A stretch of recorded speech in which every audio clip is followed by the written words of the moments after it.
मशरक़ी वस्ता की आलमी जंग पाकिस्तानी सरहद तक पहुँच गई। पाकिस्तान इसराइल के खिलाफ जंग में हिस्सा क्यों नहीं ले सकता? इसराइल से मुकाबले के लिए मुस्लिम दुनिया को क्या करना होगा? सुहेल वड़ाइच का जबरदस्त कॉलम।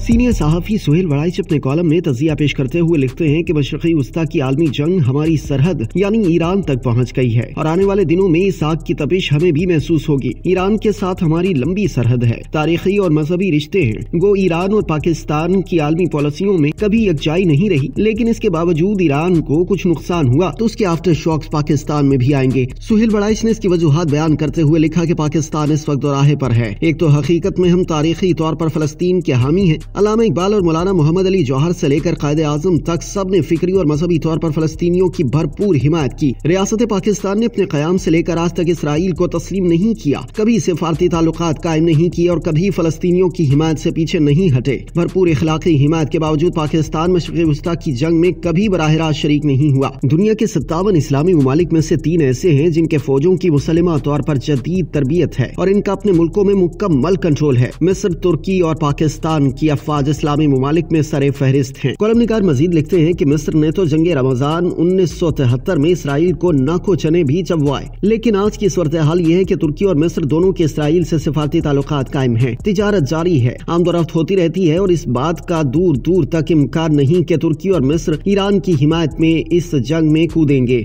पाकिस्तान इसराइल का सबसे बड़ा उसूली मुखालिफ है। ये न्यूक्लियर ताकत है, मिसाइल टेक्नोलॉजी से भी मालामाल है, मुनज़्ज़म फौज रखता है, लेकिन इसे शुरू से ये एहसास भी है कि हमारी हुदूद क्या है। इसलिए 9/11 के फौरन बाद दानिशमंदी दिखाते हुए अमेरिका से ताउन का फैसला किया गया, वगरना खदशा था कि न सिर्फ रियासत को नुकसान पहुंचेगा बल्कि फौज और हमारे एटमी असासे भी हदफ बनेंगे।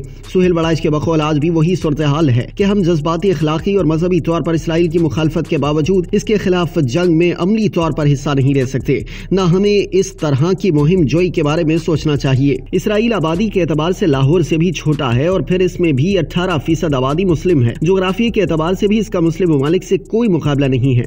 हाँ, इसराइल में साइंस और टेक्नोलॉजी पर जो किताबें शाया होती हैं, सारी मुस्लिम दुनिया मिल मिलाकर भी इनके 1/3 तक नहीं पहुंचती। इसराइल इस वक्त स्टार्टअप्स यानी कारोबार और टेक्नोलॉजी के नए आइडियाज के एतबार से दुनिया में सबसे आगे है, यानी अमेरिका और बरतानिया को भी पीछे छोड़ गया है। इसराइल के हर स्कूल में बच्चों को पहली जमात ही से स्क्रैप से मुख्तलिफ चीजें बनाना सिखाया जाता है। एक तरफ इसराइल में यहूदी इंतहा पसंदी जोरों पर है तो दूसरी तरफ आज की दुनिया का सबसे पॉपुलर सेकुलर और गैर मजहबी मुफक्किर युवाल नोह हरारी भी इसराइल ही में रहता है। पूरी मुस्लिम दुनिया में किसी एक भी मुल्क में मुकम्मल जमहूरियत, इज़हार राय की आजादी और फिक्र और फन की मुकम्मल आजादी मौजूद नहीं है, लेकिन तमाम तर मुश्किलात के बावजूद इसराइल में पार्लिमानी जमहूरी निजाम कायम है। वज़ीर आज़म आते और जाते हैं, पार्लिमान में मुबाहिस होते हैं, अदम एतमाद की तहरीकें आती और कामयाब होती हैं, सियासतदानों के करप्शन के स्कैंडल भी शाया होते हैं, अपोजिशन भी भरपूर अंदाज में मौजूद है। हर शख्स के लिए चंद साल की फौजी सर्विस लाजिम है। इज़हार राय की मुकम्मल आजादी है। दायां बायां बाजू, मजहबी इंतहा पसंदी, सेकुलर और खुदा के मुनकर सभी अखबारात में लिखते और टीवी पर इजहार ख्याल करते हैं। साइंस के नए आइडियाज और टेक्नोलॉजी की तरवीज के वहाँ खुले मौके हैं। ये टेक्नोलॉजी ही थी जिसने लबनान में पेजर और वायरलेस के फटने से तबाही फैलाई। सुहेल वड़ाइच के मुताबिक मुस्लिम दुनिया ने अगर इसराइल का मुकाबला करना है तो इसे इल्म, साइंस और टेक्नोलॉजी में मुकाबला करना होगा। इसराइल की आबादी में साइंसदानों और तहकीकारों की तादाद दुनिया के हर मुसलमान मुल्क से ज्यादा है। गुज़िश्ता 5-6 सदियों से मुस्लिम दुनिया सो रही है, अपनी अंदरूनी लड़ाइयों, मजहबी मुबाहिस और नाकामी की वजूहात पर मुकालमे जारी हैं, मगर अभी तक कोई ऐसा मुत्तफ़िक़ा रास्ता नहीं अपनाया जा सका जिस पर चलकर हम आगे जा सकें। इस वक्त इस्लामी दुनिया में तरक्की के कई मॉडल हैं, इनको देखने की जरूरत है कि इनमें से कौन सा मॉडल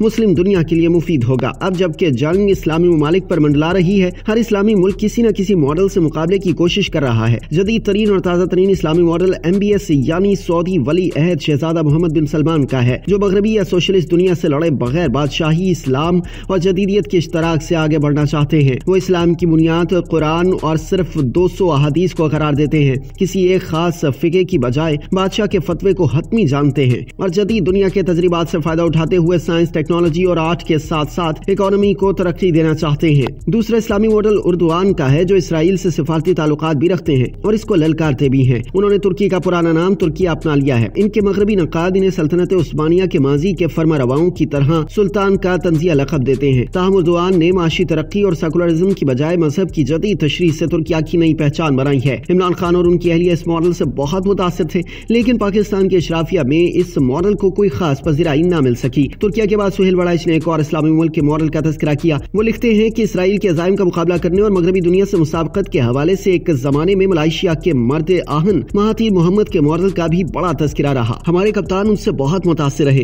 حتیٰ کہ ان کے سامنے زانوئے تلمذ بھی طے کرنے کا دعویٰ کیا، مگر اب تو ملائیشیا میں بھی ان کا ماڈل اڑا دیا گیا ہے۔ مجھے سنگاپور میں وہاں کے سینئر سفارتکاروں سے مہاتیر کے نقادانہ جائزے کو سننے کا موقع ملا۔ یاد رہے کہ ایک زمانے میں سنگاپور ملائیشیا ہی کا حصہ تھا، اس لیے وہاں ملائیشیا کی پالیسیوں کو بہت غور سے دیکھا اور پرکھا جاتا ہے۔ تو میں حیران رہ گیا کہ ہماری سوچ اور سنگاپور سوچ میں کس قدر فرق ہے۔ کالم کے اختتام میں کالم نگار سہیل وڑائچ نے لکھا کہ اب جب کہ عالمی جنگ ہمارے پڑوس ایران میں آ چکی ہے تو ہم کیا کریں؟ اقبال اور جناح نے یہی درس دیا کہ ہم کسی بھی ملک کے خلاف جارحانہ عزائم نہ رکھیں، لیکن اپنے دفاع کو مضبوط سے مضبوط کریں۔ پہلی ترجیح مضبوط معیشت ہے، دوسری ترجیح مضبوط ریاست کے مضبوط نظام پر ہونی چاہیے۔ علم، سائنس اور ٹیکنالوجی مستقبل کے ہتھیار ہیں۔ جس ملک کے پاس معاشی توپ ہوئی، سائنسی میزائل ہوا، علم کا ٹینک ہوا اور ٹیکنالوجی کی گولیاں ہوئیں، وہی ملک زندہ بھی رہے گا اور ترقی بھی کر سکے گا۔ مسلم دنیا بھی اگر اپنی توجہ چھوٹی چھوٹی جھڑپوں کی بجائے بڑی لڑائی یعنی علم، سائنس اور ٹیکنالوجی کے حصول کی طرف دے، تبھی وہ مستقبل میں فتوحات حاصل کر سکتی ہے، وگرنہ امت مسلمہ کی 600 سال سے پے در پے شکستیں نا امیدی کے تاثر کو اور مضبوط کر دیں گی۔